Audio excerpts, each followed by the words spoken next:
اٹک میں برساتی نالے میں گاڑی بہہ جانے کے حادثے میں لاپتہ ہونے والے 5 افراد میں سے 2 خواتین کی لاشیں نکال لی گئیں جبکہ 3 کی تلاش جاری ہے۔ ڈپٹی کمشنر اٹک کے مطابق سیلابی پانی میں بہہ جانے والی ویگو گاڑی میں 10 افراد سوار تھے۔ ضلع انتظامیہ اور ریسکیو ٹیمز کا آپریشن جاری ہے۔ ریسکیو آپریشن شروع ہوتے ہی 5 افراد کو سلامت نکال لیا گیا۔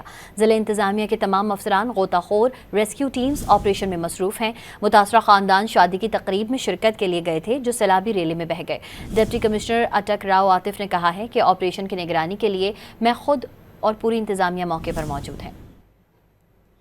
اٹک میں برساتی نالے میں گاڑی بہہ جانے کے حادثے میں لاپتہ ہونے والے 5 افراد میں سے 2 خواتین کی لاشیں نکال لی گئیں جبکہ 3 کی تلاش جاری ہے۔